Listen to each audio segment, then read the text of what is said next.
Buenas tardes, hoy hablaremos sobre las parafilias y algunas de ellas.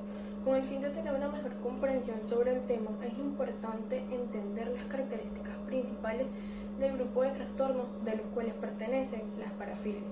Antiguamente denominadas desviaciones sexuales, las parafilias hacen referencia a la presentación reiterada de fantasías sexuales intensas donde el objeto de deseo es atípico, generalmente focalizado en objetos o entes no humanos. Sufrimiento y humillación propia o ajena, o personas que simplemente no consienten dicho acto en un periodo mayor a 6 meses. Estas conductas pueden o no ser consideradas como alteraciones por las personas o el sujeto que la presente. En cualquier caso, las parafilias provocan un grave deterioro de las diferentes áreas vitales del sujeto, pudiendo o no haber un malestar por parte del sujeto. Si bien algunas de estas parafilias pueden no tener repercusiones legales ni resultar muy invalidantes, más allá de restringir el interés sexual, el malestar que puede causar en el propio sujeto o la dificultad para ser aceptado por parejas sexuales, como por ejemplo la focalizada hacia objetos o juguetes sexuales como el fetichismo. Pero por otro lado también tenemos las parafilias que sí tienen repercusiones legales, son consideradas como delitos graves y hasta puede resultar en crímenes, como por ejemplo la pedofilia o la somnofilia, que esta es el deseo sexual por sujeto dormido, lo que implica violación. La diferencia entre parafilias y trastornos parafílicos.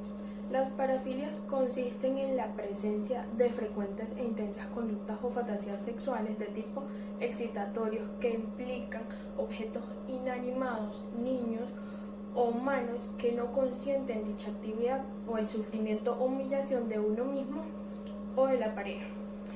En cambio, los trastornos parafílicos son parafilias que causan angustia o problemas de funcionamiento en la persona afectada o que perjudican o pueden perjudicar a otra persona. Ahora bien, continuamos con el exhibicionismo. El exhibicionismo consiste en la tendencia compulsiva a mostrar los genitales a personas extrañas y generalmente del sexo opuesto como medio para la excitación sexual. Busca la reacción de la persona, ya sea de temor o sorpresa, y suele terminar con la masturbación.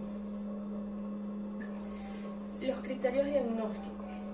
El diagnóstico de un trastorno exhibicionista requiere lo siguiente: que los pacientes se han excitado repetida e intensamente exponiendo sus genitales a una persona desprevenida o siendo observado durante la actividad sexual. La excitación se expresa en fantasías, impulsos intensos o comportamientos.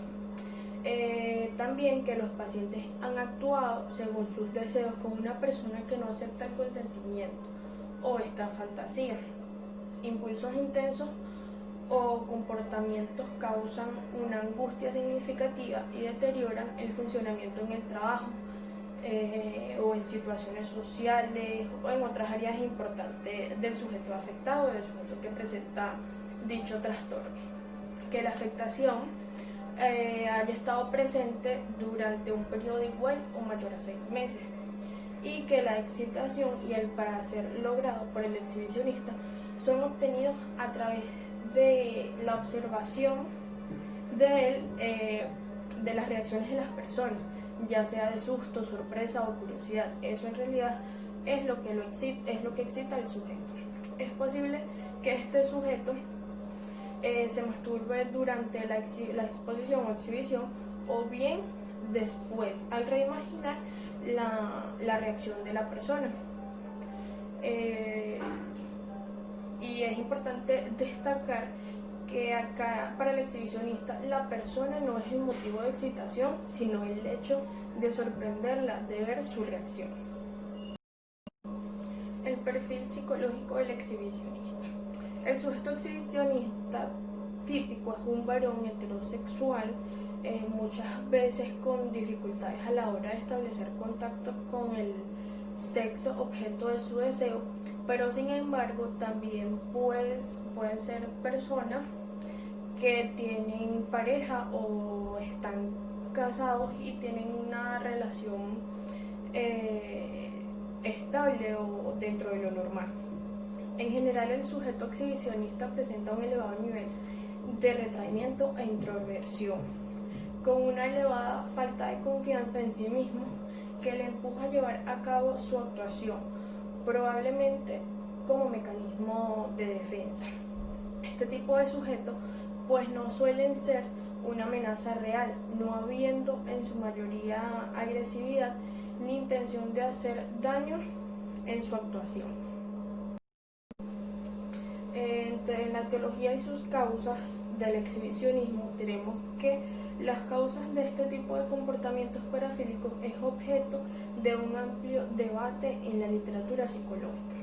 Muchas de las teorías al respecto indican la participación de los procesos de aprendizaje en la adquisición de estas conductas, proponiéndose de que se trata de conductas aprendidas mediante condicionamiento de manera accidental entre excitación sexual y un estímulo atípico, condicionamiento reforzado por la repetición de las situaciones y el inicio de la aplicación del estímulo en la imaginación durante la masturbación.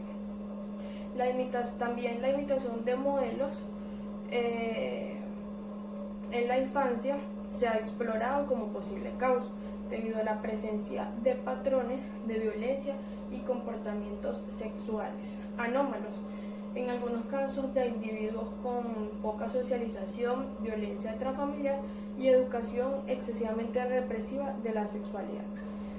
En el tratamiento de este trastorno tenemos que cuando infringen la ley y se les considera agresores sexuales, el tratamiento del trastorno exhibicionista suele comenzar con psicoterapia, grupos de apoyo y los medicamentos ISRS, que es el inhibidor selectivo de la recaptación de la serotonina.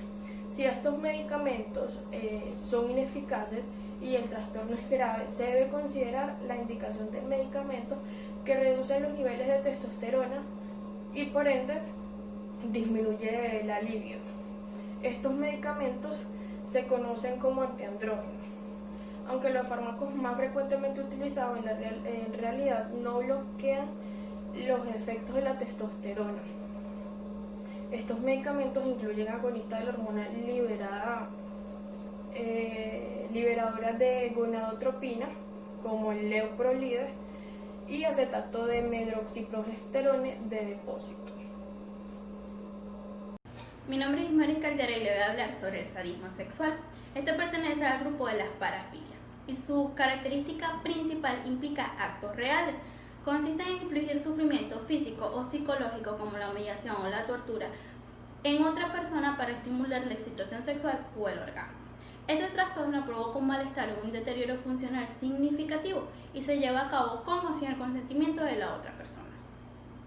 Las personas que sufren de este trastorno actúan según sus deseos irrefrenables o tienen fantasías persistentes, debilitantes o angustiantes sobre temas sexuales sádicos que le provocan excitación. Estas fantasías consisten en que el sujeto tenga el control total sobre su víctima que está totalmente aterrorizada. El comportamiento sexual sádico leve es una práctica sexual común entre los adultos que la consienten, ya que su alcance suele ser limitado, no es dañino y no cumple con los criterios clínicos para ser considerado un trastorno parafílico. No obstante, en algunas personas esta actividad va aumentando hasta el punto de hacer daño, y si la pareja permite este acto, podríamos estar ante un masoquista sexual. Otros individuos llevan a cabo sus necesidades sexuales con víctimas que no están de acuerdo con esta actividad. Esto constituye un acto criminal y lo más probable es que esta persona continúe haciendo esta actividad hasta que sea detenida. El sadismo sexual no es sinónimo de violación, sino una amalgama compleja de sexo y poder frente a la víctima. Este trastorno es particularmente peligroso cuando se asocia con un trastorno de personalidad antisocial, ya que es particularmente resistente a cualquier forma de tratamiento psiquiátrico. En todos los casos, es el sufrimiento de la víctima lo que produce la excitación sexual. Las fantasías o actos sádicos pueden involucrar actividades que indican la dominancia del sujeto hacia la víctima, como podrían ser obligar a arrastrarse, estar en jaula, inmovilizar, atar, vendar los ojos, golpear, azotar, quemar, cortar, violar, estrangular, mutilar e incluso asesinar. La fantasía es probable que se den ya desde la infancia. La edad de comienzo es muy variable, pero por lo general aparecen al comienzo de la edad adulta. Este es un trastorno habitualmente crónico y algunas personas pueden realizar esta actividad por mucho tiempo sin aumentar su grado de provocar lesiones. Sin embargo, la gravedad de los actos sádicos suele aumentar con el paso del tiempo. El trastorno sádico sexual se diagnostica en menos del 10% de los violadores, pero está presente en el 37 al 75% de las personas que han cometido homicidio por motivos sexuales. Su causa es desconocida. Algunos científicos creen que es una conducta aprendida desde la infancia en donde se impulsa que infligir sufrimiento forma parte del amor. Para el diagnóstico tenemos los criterios de diagnóstico según el DSM-5, en donde indica que para diagnosticar el trastorno sádico sexual los pacientes deben excitarse de manera repetida e intensa con el sufrimiento físico o psicológico de otra persona. La afección debe estar presente por 6 meses o más y la excitación se expresa en fantasías, impulsos intensos o comportamientos que causan angustia significativa o deterioro funcional en el trabajo, en áreas sociales o otras áreas importantes. También se puede diagnosticar el trastorno sádico sexual en pacientes que nieguen tener fantasías sádicas, pero que informan tener repetidos episodios sexuales en donde infligen sufrimiento a una persona que no está de acuerdo. En tanto al tratamiento tenemos las terapias cognitivas conductuales, que parece ser la más recomendada, en donde se intervienen 3 áreas, que son los pensamientos, el comportamiento y las emociones. Cambiando ciertos aspectos de estas 3 áreas, podemos notar una mejoría gradual en estas personas en tanto al comportamiento sexual destructivo. La necrofilia es una patología sexual consistente en abusar o disfrutar a nivel sexual del cuerpo de una persona muerta. Este consiste a nivel erótico en la contemplación, el contacto o mutilación, incluso la evocación mental de un cadáver. Todo ello implica el placer sexual, con la idea de contemplar a una persona muerta o interactuar con ella. Para Erich Fromm, la necrofilia es lo opuesto a la biofilia y es junto a la fijación simbiótica y el narcisismo, uno de los 3 mayores males de la humanidad. Según Fromm, la carencia de amor en la sociedad occidental conduce a la necrofilia. El necrófilo vive mecánicamente, convierte los sentimientos, procesos y pensamientos en cosas. Tiende a querer controlar la vida, a hacerla de cierto modo predecible. Fromm afirma que puesto que la única seguridad de la vida es la muerte, para el necrófilo, este anhela la muerte. Ok, las causas de la necrofilia, se piensa que una de las causas es la insuficiencia sexual, desviando la atención del trastornado hacia los cadáveres.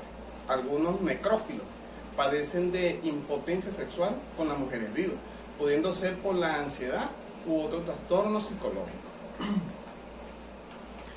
Este tipo de personas pueden llegar a alcanzar la erección y conseguir el coito con cadáveres porque factores como el miedo o la ansiedad no estén presentes.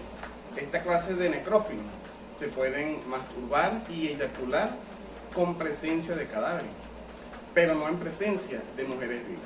Fuera de todo esto, las sustancias que alteran las neuronas tienen algo que ver.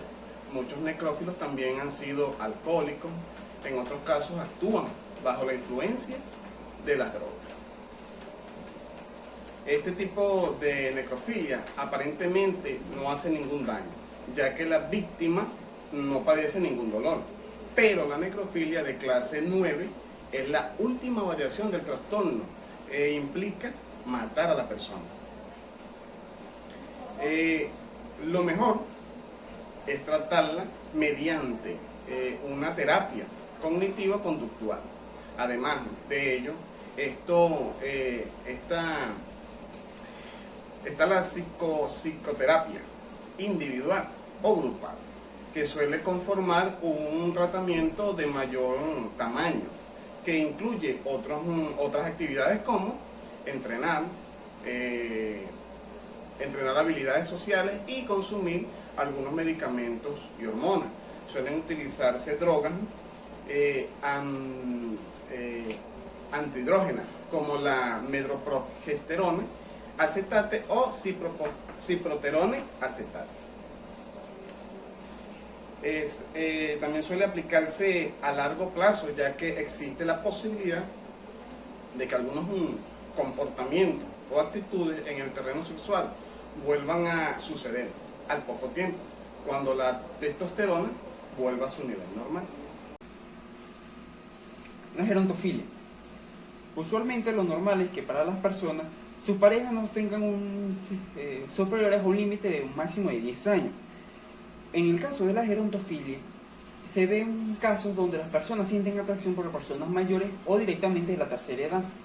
Hay que tener en cuenta que en estos casos la situación no es que se vea una manifestación hacia ciertos atributos de la persona mayor, que si es madura, que si ya tiene una vida realizada, sino que simplemente de ser una persona mayor es lo que genera el estímulo de aprecio o de deseo sexual. Hay que tener en cuenta que para que se pueda considerar un trastorno parafílico, se necesita que se genere un malestar de manera significativa, que ya sea porque interrumpen su vida diaria, porque simplemente ver una persona de edad mayor sea suficiente para generar un deseo que sea incontrolable, aún si está en público.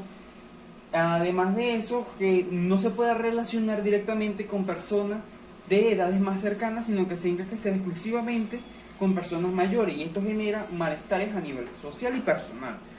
En este caso es que se puede decir que estamos hablando de un trastorno parafílico. Las causas pueden ser muy variadas dependiendo de los diferentes tipos de personas o las experiencias. Puede ser simplemente por casos de inseguridad o baja autoestima, donde la persona tiende a buscar personas que son mayores que ella para sentir ese deseo de realización, porque son incapaces de relacionarse con personas de su edad desde toda la vida, y esto le impulsa a relacionarse con personas de edad muy superiores por ciertos traumas, ya sean en la niñez o con algún pariente, o por una búsqueda de dominación-sumisión en los casos más extremos, donde el individuo busca personas que sean demasiado dóciles, o situaciones en las que tenga que proteger a su pareja, y esto lo lleva a personas ancianas que están en una situación donde necesitan del apoyo continuo de otra persona. Ahora, hay diferentes tipos de gerontofilia. La gerontofilia puede ser tanto heterosexual, hombre-mujer o mujer-hombre, o homosexual, hombre-hombre, mujer-mujer.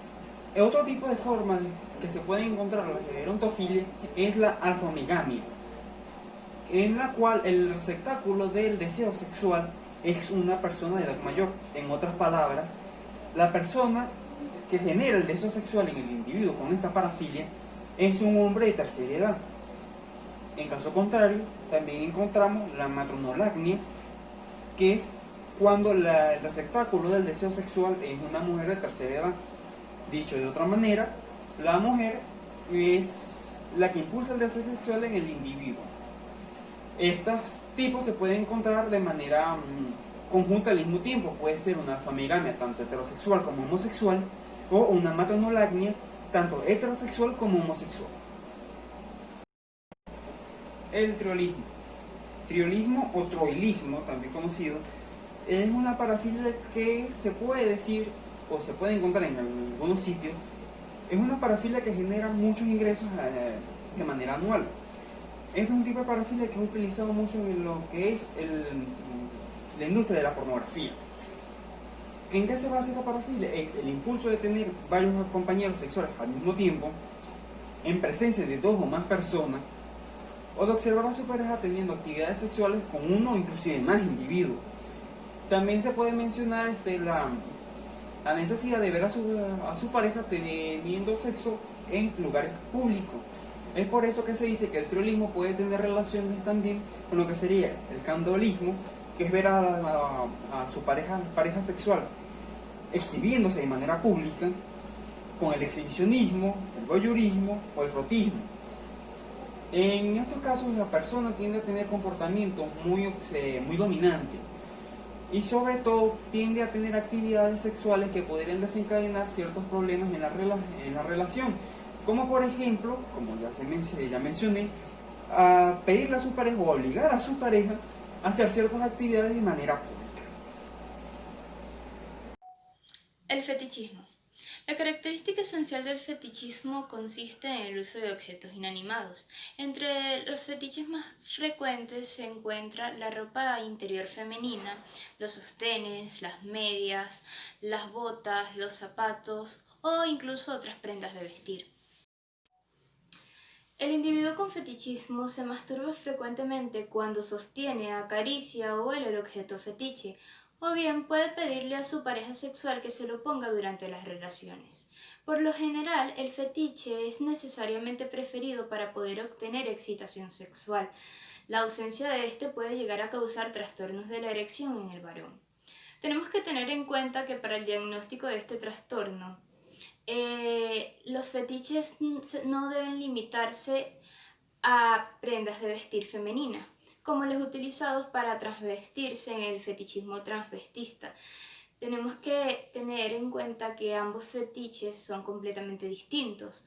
La característica principal del fetichismo transvestista es que el individuo utilice ropa del sexo opuesto para transvestirse y por lo general es el hombre que utiliza ropa de mujer.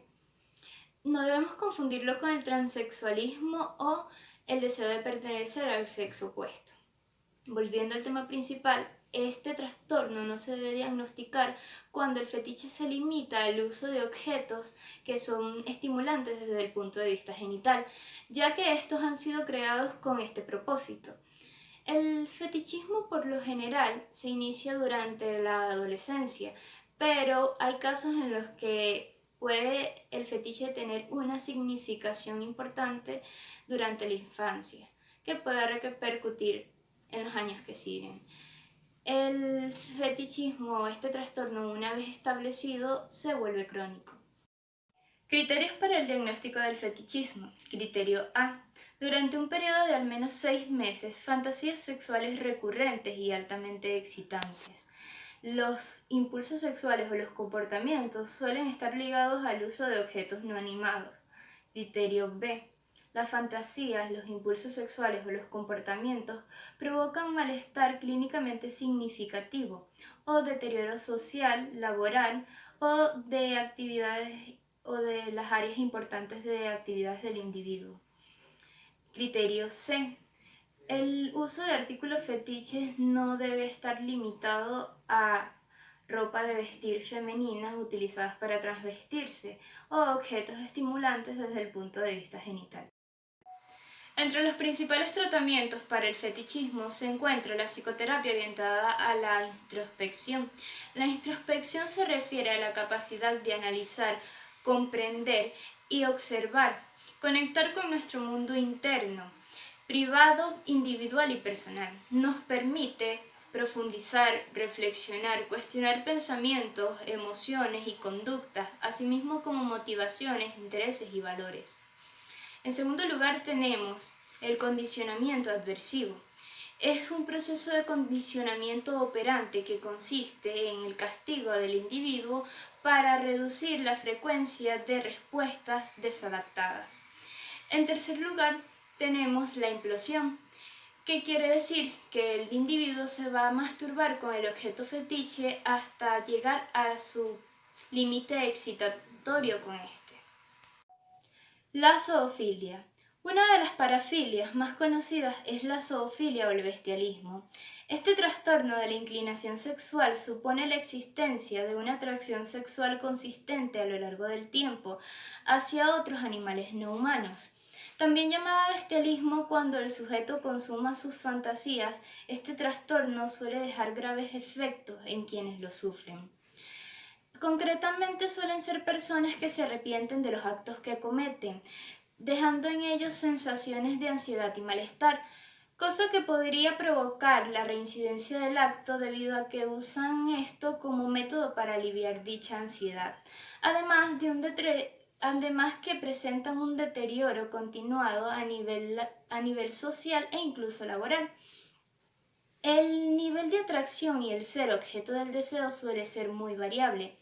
Existen personas zoofílicas que tienen una fijación en una especie en concreto, mientras existen otras personas que se sienten atraídas por diversas especies. Tenemos que tener en cuenta que las prácticas zoofílicas suelen ser llevadas a cabo muchas veces como método sustitutorio ante la imposibilidad de acceder al ser de deseo o al objeto de deseo verdadero, siendo en este caso posibles causas de la conducta zoofílica. Si bien no se conoce su prevalencia exacta, debido a que la mayoría de las personas que padecen una parafilia no suelen admitirla, este trastorno catalogado como parafilias no especificadas no es frecuente en la población general. El mecanismo por el cual las personas establecen hacia seres de otra especie su objeto de deseo sexual no es aún conocido. Sin embargo, al igual que el resto de las parafilias, se ha propuesto que esto debe ser provocado por una asociación causal de la excitación sexual y animal. Esta asociación puede ser producto del azar y de las necesidades y de la sublimación de las necesidades afectivos sexuales. La práctica seguida de esto conllevaría a la constitución de este trastorno y la fijación en el ser culminaría como visualizándolo como el principal objeto del deseo. Tenemos que tener en cuenta que la mayoría de las prácticas zoofílicas suelen darse en zonas aisladas y de difícil acceso, generalmente en ámbitos rurales. En este tipo de ambiente, el contacto humano suele estar muy limitado, mientras que el acceso al ganado y otros animales es generalmente sencillo. Una de las características principales que presentan las personas zoofílicas es que es el aislamiento y la soledad. Entonces, tenemos otra característica que podríamos tomar para poder comprender mejor este problema o este trastorno, que vendría siendo que la mayoría de estas personas suelen presentar un bajo nivel de relaciones sociales o habilidades sociales, lo cual conllevaría a un alto nivel de frustración y muchas veces en alguna de estas personas provocaría la necesidad de desahogar el deseo insatisfecho y el malestar anímico. Si a todo esto se le añade la unión emocional que puede llegar a existir entre un animal doméstico o de granja con su dueño o cuidador, la persona puede llegar a sentir una conexión especial con este, que con el tiempo puede llegar a derivar en un comienzo de atracción, un principio de atracción sexual. E incluso hay casos donde suelen humanizar al animal. Muchas de las personas que practican la zoofilia indican que los animales suelen brindarle un nivel mayor de afecto y lealtad que otras personas. También tenemos que tener en cuenta que muchas culturas, por lo general culturas y creencias, suelen, como quien dice, reforzar esta creencia de este trastorno o de esta parafilia. Y en casos de trastornos mentales o enfermedades mentales, muchas veces este comportamiento suele aparecer de forma secundaria. Tenemos que tener en cuenta que esta parafilia puede llegar a producir consecuencias muy significativas. La zoofilia es penada en múltiples países debido al abuso que se comete con el animal en cuestión. El mantenimiento de relaciones sexuales puede llegar a provocar la transmisión de enfermedades severas, así como la aparición de infecciones de transmisión sexual, como lo es el linfogranuloma venéreo, y otras alteraciones que pueden llegar a causar grandes problemas en la calidad de vida del paciente. Durante el acto pueden haber lesiones, pueden llegar a producirse lesiones físicas tanto en la persona como en el animal y alteraciones de la conducta posteriores a la cópula. El tratamiento para una parafilia como la zoofilia es complejo y suele estar sujeto a debate, debido a que la mayoría de las personas que padecen de este trastorno consideran que con las prácticas zoofílicas no se les hace daño a nadie. ¿Qué pasa? En este caso, el animal en cuestión no tiene la capacidad de dar o negar el consentimiento a la cópula, lo cual las personas quedan con este pensamiento sin recordar que esto es considerado como una violación hacia los animales. Y muchas veces piensan que no le están haciendo daño a nadie, los cuales se niegan a someterse a un tratamiento o a alguna terapia. Otra de las razones principales por las cuales el tratamiento es un poco complicado es debido a que la mayoría de las personas que padecen zoofilia suelen ocultar este hecho, ya sea por vergüenza o miedo al juicio social. Así que una de las maneras para tratar este trastorno principalmente es una terapia psicológica, orientada a la psicoterapia introspectiva, donde el individuo analice sus pensamientos, cuestione estos y sus conductas y pueda entender que hay consecuencias en estos actos y así sucesivamente. También tenemos que tener en cuenta que la mayoría de los individuos que padecen este trastorno suelen ser solitarios y aislados. Entonces, una terapia psicológica donde se haga inclusión social y trato hacia otras personas, una terapia psicoafectiva, podría ayudar mucho a mejorar. Es un proceso complejo, pero posible mediante un buen trabajo psicoterapéutico.